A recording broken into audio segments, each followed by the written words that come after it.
Welcome to the third Greater Brisbane January update of 2025 on the Brisbane Channel. This one's a little leaner, but I've still got over 10 things that you're likely to want to know about if you want to keep up to date with what's going on across Brisbane's 5 LGAs. Let's start with an update on smart ticketing.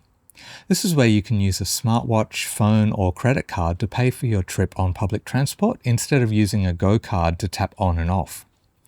On the 20th, the Queensland Government released a statement focused on reporting a $60 million budget blowout in the program at the hands of the former state government, as well as lengthy delays. But the main bit of useful information buried in the release that most people may want to know is when we can expect smart ticketing to finally be available for use across all forms of transport in southeast Queensland.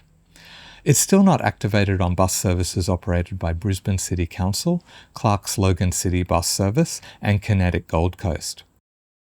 Well, I can tell you now, smart ticketing is expected to be finalised on these remaining services by June this year. It's still almost 8 years away, but the 2032 Olympic and Paralympic Games are still dominating our headlines.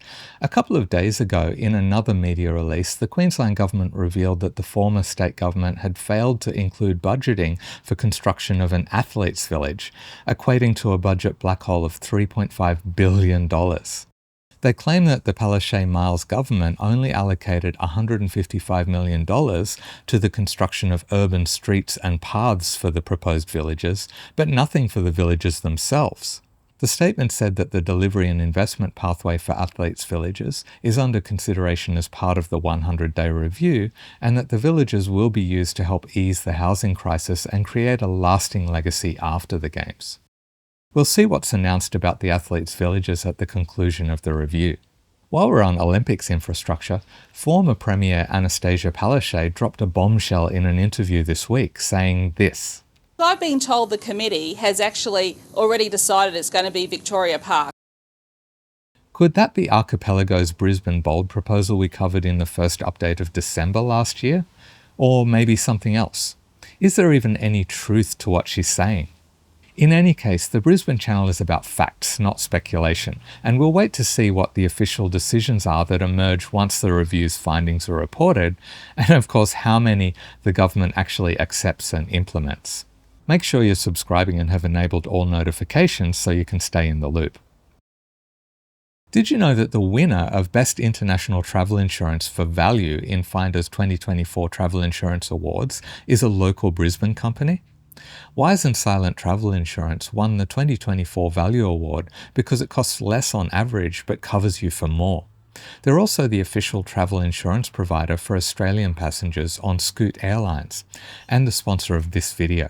Backed by a global insurance provider and a 24/7 medical assistance team, the rave reviews on Trustpilot confirm that you can travel with total peace of mind if you choose Wise and Silent for your next overseas trip.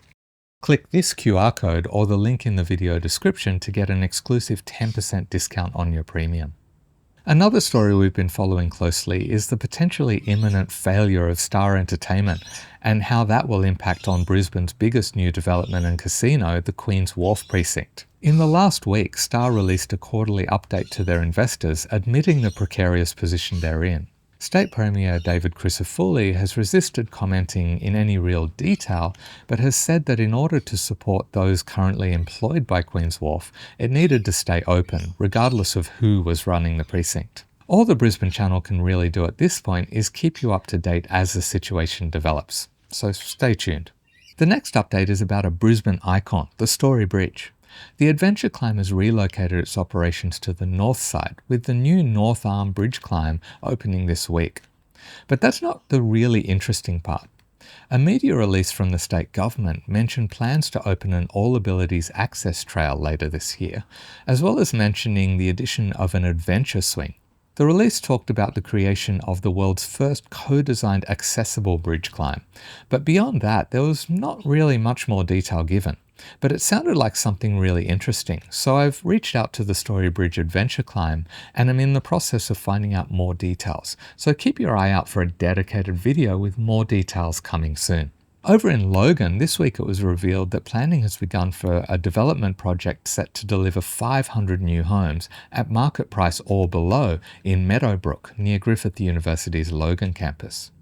The developer, Economic Development Queensland, is currently assessing the road, drainage, water, sewerage and power infrastructure needed. The federal government promised $40 million to support this infrastructure in October last year. The developer predicts work will start on the development mid this year. Also in Logan, applications are now open for Logan City Council's 2025 Enviro Grants program.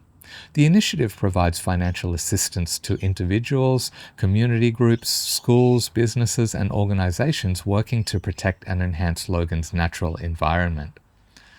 Last year, almost $200,000 was distributed through the grants program. An example of a project that received funding is the efforts of couple Ben and Lauren, who used the support to clear invasive weeds from their property, which saw the return of native wildlife. Most importantly, we've got some great eastern greys through here, and we've got the koalas. Personally, it's been great to see this property return to what it should be. And while we're on council-funded programs, Moreton Bay City Council have allocated $1 million to a range of programs aimed at supporting and upskilling small businesses, as well as the local rural and agribusiness sector. This includes the Master Your Food Business program to support hospitality businesses, a shopfront renewal program, and a tax clinic for home-based micro-businesses, allowing them to remain tax compliant without the financial burden of hiring a tax professional. Also, the Beyond the Farm Gate program aims to provide guidance for farms and agribusinesses in developing new agritourism products. A third update for Moreton Bay is that the Urban Country Music Festival will be held in Caboolture after a 9-year hiatus on the 4th of October, but they'll be holding a free launch event with live performances at Caboolture Country Markets from 10 a.m. on February 9th, when tickets to the actual festival will also go on sale.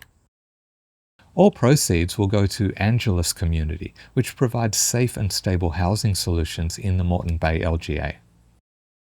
Back in the Brisbane LGA, and this week the first stage of one of the city's largest current road infrastructure projects was completed. From the 20th, a 1.3 kilometre stretch of Beams Road between Lacey Road and Balcarra Avenue will be fully operational after construction began in September 2023. The work involved 10 major utility upgrades, over 10 traffic switches, and replacement of a roundabout with a signalised intersection, as well as a new shared path for pedestrian and cyclists, installation of pedestrian activated crossings, added road lanes in some sections, the planting of 235 native trees and grasses, and upgrades to power, communications and water services to support future growth across local suburbs, including Castledine, Fitzgibbon, Tygon and Zillmere. And while we're up in that part of Brisbane, a major development project is underway in Brandau. US-based investment group Quinbrook Infrastructure Partners are constructing one of Australia's largest battery energy storage systems as part of a $2.5 billion supernode project. The supernode will be a major data storage facility connecting with the new Taurus dark fibre data cable, Queensland's first international data and telecommunications undersea network cable. We may look at the significance of all of that in a later video, but for now, let's focus on the battery storage. The current stage, Stage 1, will see the construction of a 250 megawatt capacity energy storage system that can store surplus solar and wind energy. Origin Energy has already committed to the full capacity of Stage 1, with Quinbrook aiming to eventually home a 2,000 megawatt battery energy storage system in the facility.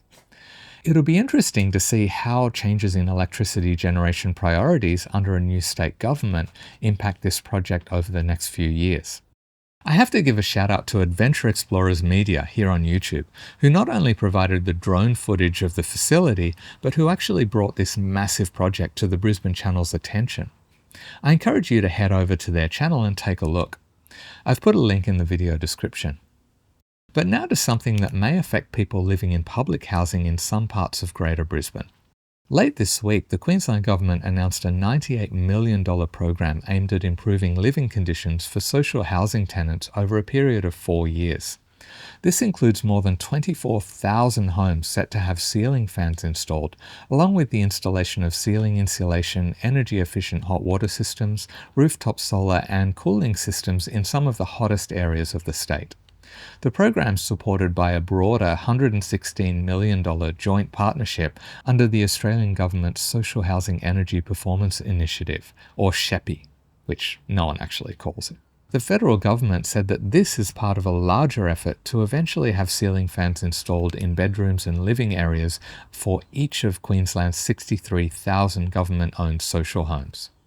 This next update is not something that's specifically related to anything that happened in the last week, but something I think many of you may benefit from, even if you're living in other parts of Queensland. With the cost of living increasing, parents may find it hard to pay for their children to attend sporting activities. The Queensland Government is offering vouchers worth $200 to offset the rising cost of junior sports. It's limited to one voucher per child aged between 5 and 17 on the 1st of July last year, each financial year. I've put a link to information about the program in the video description. I pour a lot of time into creating these updates, as well as other videos on the channel, so if you want to say thanks, you can buy me a coffee. Or to really support the Brisbane channel and take advantage of members-only perks, you can join as a member. Special thanks to the channel's current members, elite contributors Darby Royal, Chad Martin and OneUp, insiders mostly reading Adventure Day Trips Brisbane and Queensland Country Bank, and these supporters. But don't worry, I'm committed to keeping everyone up to date with what's happening around Greater Brisbane, so as long as you're subscribing, you'll never be in the dark. See you in the next video.